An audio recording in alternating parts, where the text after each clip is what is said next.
오늘 또 이렇게 몸된 교회에 오실 때 또 주변 친구를 따라서 오신 분, 또 VIP로 초대돼서 오신 분들도 계십니다.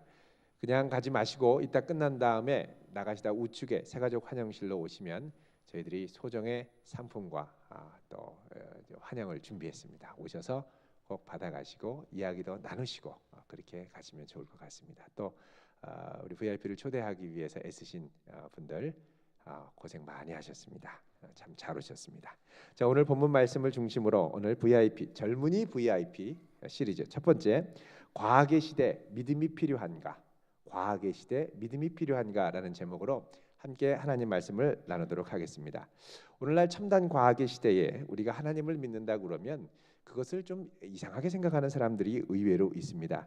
하나님 하면 어떤 생각이냐면 비과학적이다. 어떻게 그런 보이지 않는 분을 믿을 수 있느냐라고 이야기를 하는 것이죠. 이런 주장 배후에는 이런 전제들이 있습니다. 만약 하나님이 정말 살아계시다고 하면 차라리 우리가 보고 또 만지고 느낄 수 있게 확실하게 나타나셔야지 왜 숨어 계시느냐 하는 것입니다. 자, 이런 문제에 대해서 우리가 답변을 시도하고 또 고민을 할 때 먼저 전제할 것이 있습니다. 그것은 하나님과 우리의 존재는 차원 자체가 다르다는 것입니다. 자, 개미는 기어다니죠. 개미의 활동 영역은 주로 평면을 누비는 겁니다. 그러니까 2차원의 이 공간에서 누비고 다니는 것이 개미입니다. 여러분 혹시 개미가 이렇게 점프하면서 이렇게 다니는 거 보셨습니까? 저도 못 봤습니다. 그래서 개미는 2차원으로 기어다닙니다. 뭐 1m씩 뛰면 세상이 달라 보여 뭐 이럴 텐데 개미는 그러지 않는다는 거죠.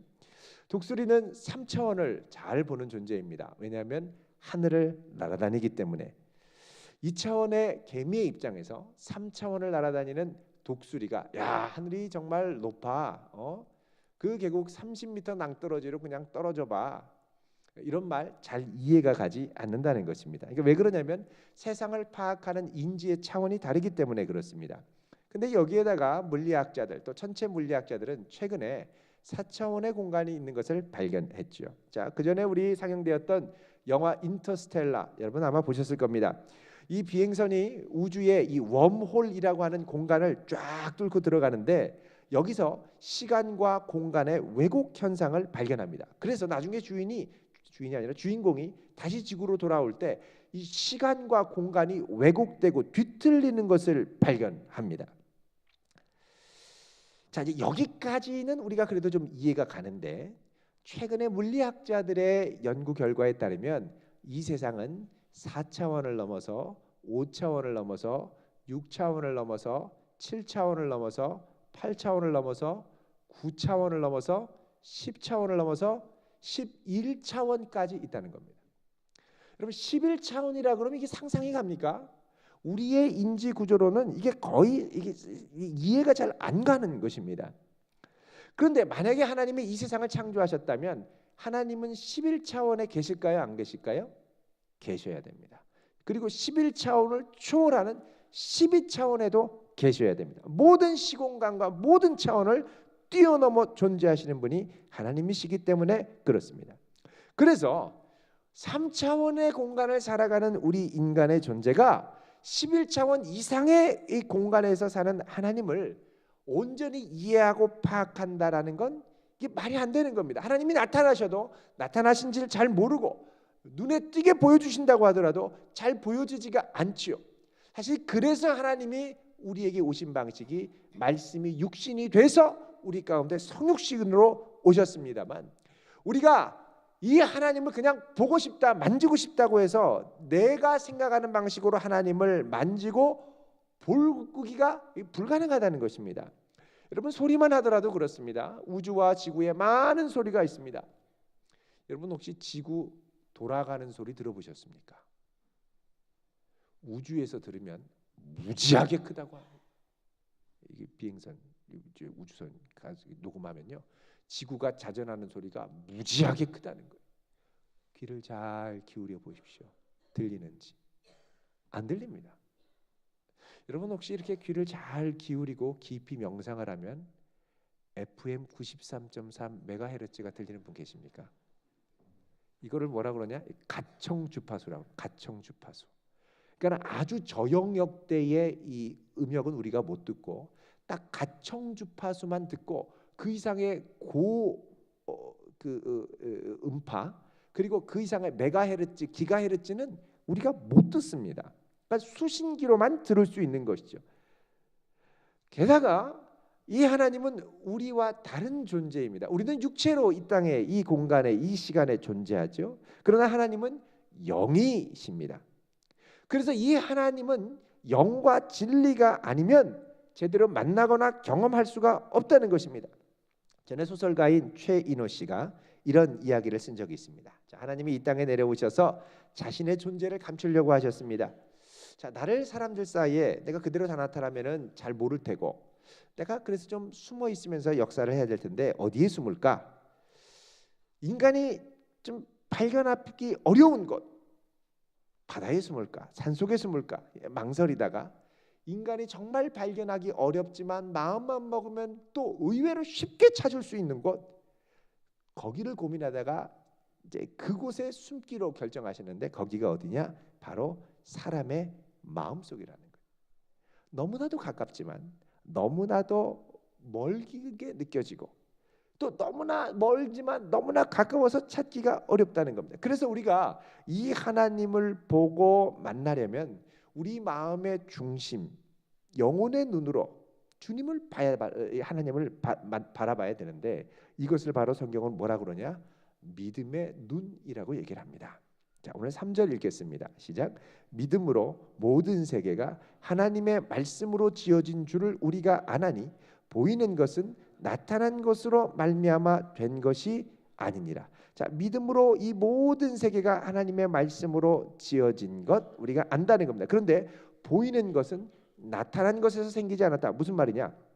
보이는 것이 물리적인 것에서 의하여 원인으로 생겨나지 않았다는 것입니다.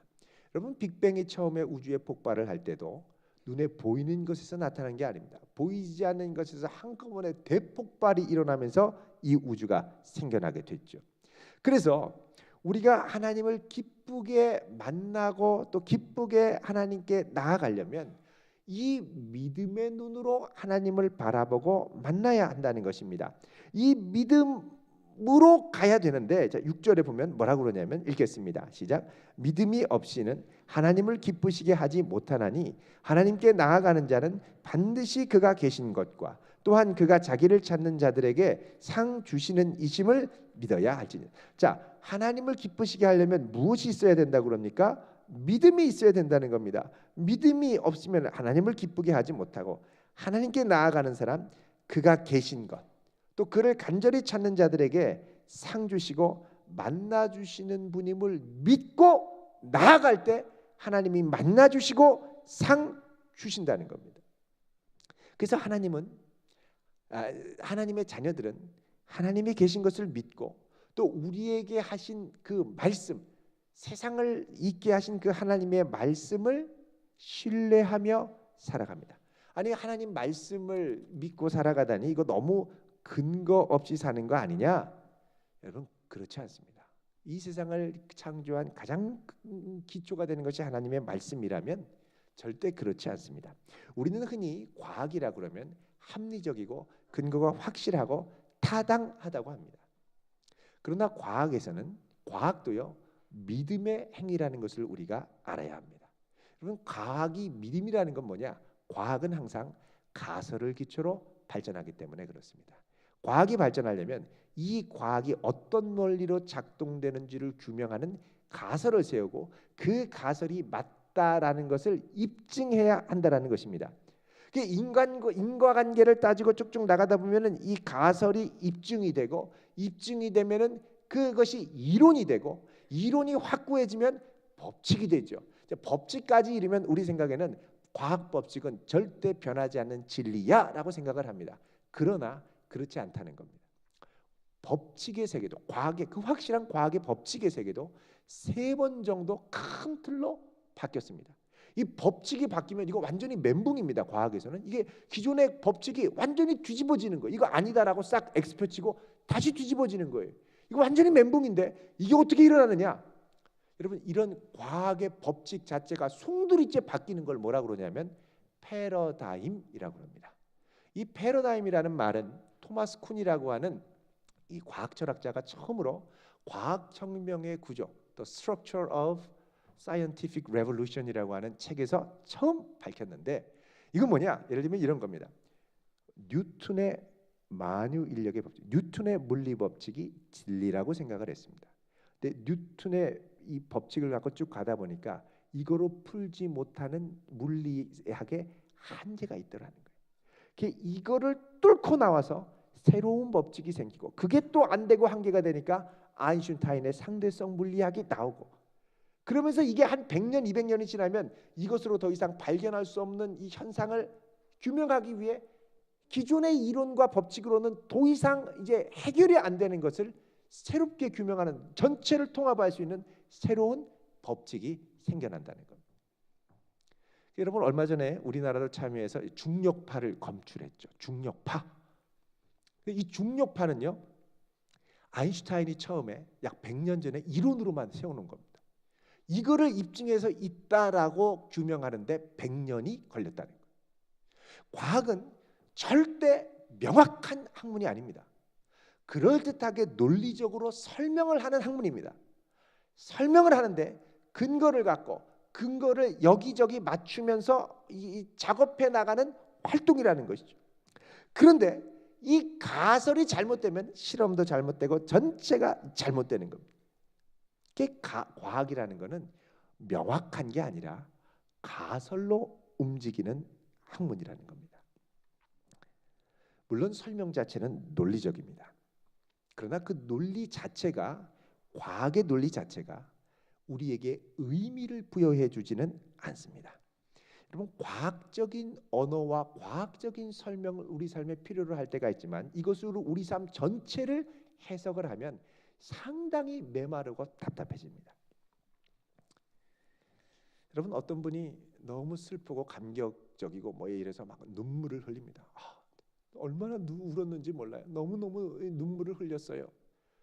근데 옆에 있는 분은 저는요 눈에서 어찌나 H2O와 나트륨이 쏟아져 나오는지 여러분 이렇게 말하면요 이게 감이 별로 안 옵니다. 과학은 그 과정과 프로세스와 요소를 설명하는 언어이기는 합니다만 그 자체가 원인과 목적을 설명해 주지 않습니다. 물이 끓습니다. 물 에너지가 전기 에너지가 변환이 돼서 열 에너지로 바뀌어서 물 분자를 움직이게 하고 그 물 분자가 움직여서 펄펄펄 끓어가지고 이 물이 끓는다. 근데 여러분 이 과학적 설명이 설명하지 않는 게 있습니다. 그건 뭐냐? 왜 물을 끓였냐는 거예요. 무엇 때문에 끓였냐는 거예요. 그거는 과학이 절대 설명해 주지 못합니다. 커피 먹고 싶어서 물 끓인 거죠. 그 설명 못해요. 과학은. 그래서 이 목적론적 설명은 과학적 설명과 다르다는 겁니다. 여러분 이 목적론적 설명 안에는 뭐가 있느냐? 가치가 담겨 있습니다. 여러분 가치가 담겨 있다라는 건 이 가치 자체는 우리의 삶의 전제와 같이 자리 잡는 거지. 이거의 원인을 추격하지 않는 부분입니다. 예를 들면 이런 겁니다. 자, 여러분 태어났습니다. 왜 태어났습니까? 누가 물어봐요. 근데 만약에 태어난 게 중요한 거지 뭐 왜 태어난 게 뭐 중요합니까? 근데 만약에 지나가다가 옆에 있는 여러분을 잘 아는 삼촌이나 이모가 야 사실 너 이 땅에 안 나오려고 그랬어. 우연히 태어난 거야. 할 수 없이 태어난 거야. 태어나지 말았어야 됐어. 그럼 여러분 아우 기뻐라 감사해라. 그런데도 구사일생으로 나오네. 이런 분 별로 없습니다. 한 달간 우울증에 빠져서 내가 왜 태어났나. 이 쓸모없는 인생. 망가져야 될 인생. 막 이러면서 자기를 자책합니다. 여러분 그 목적과 이유와 원인과 가치가 아무것도 아닌 것 같지만 너무나 소중하고 중요하다는 거예요. 내가 왜 태어났느냐? 사랑받기 위해 태어났죠. 여러분 믿으십니까? 나는 아무리 생각해도 사랑받기 위해 태어난 것 같지가 않다. 미움받기 위해 태어났다. 그런 분들은 팥줍니다. 죄송합니다.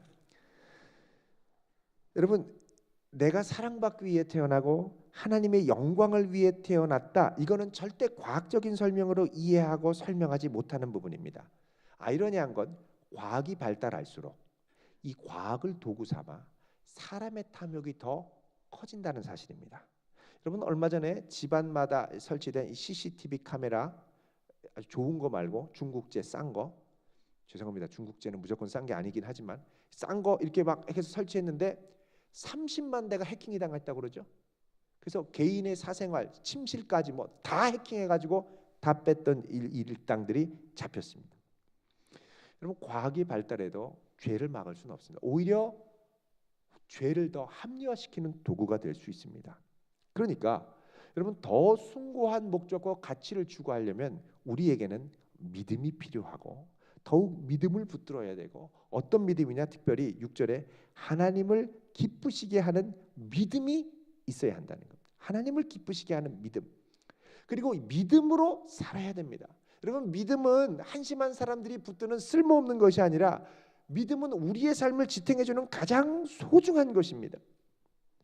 여러분, 사람은 관계적 존재입니다. 과학적으로만 뭐 그런 걸로만 사는 게 아니죠. 여러분, 인간관계 가운데 제일 중요한 게 뭡니까? 신뢰이고 믿음입니다. 내가 하나님을 신뢰하고 믿는 것처럼 내가 사람을 신뢰하고 믿어야 됩니다. 그런데 사람과의 관계를 믿음의 중요성을 전혀 생각하지 않고 무조건 인과관계로만 생각하면 이게 좋은 관계를 맺기가 어렵습니다. 인간관계가 황폐해지죠. 여러분, 과학의 시대일수록 믿음이 더 필요합니다. 하나님을 기쁘시게 하는 믿음을 가질 수 있기를 바랍니다. 죽을 때까지 우리 삶에 절대 떠나지 않는 것, 믿음, 소망, 사랑, 신앙의 자부심을 갖고 당당히 나아갈 수 있기를 주님의 이름으로 축원드립니다. 기도하겠습니다. 거룩하신 하나님, 감사합니다. 저희들이 이 땅을 살아가지만 정말 소중한 믿음을 붙들고, 무엇보다 나를 지으시고 나를 붙드시고 나의 삶을 세상 끝날까지 인도하시는 하나님을 신뢰하는 이 굳건한 믿음을 갖고 서기를 원합니다. 주여, 우리의 연약함을 붙들어 주시고 인도하여 주옵소서. 예수님의 이름으로 기도하옵나이다. 아멘.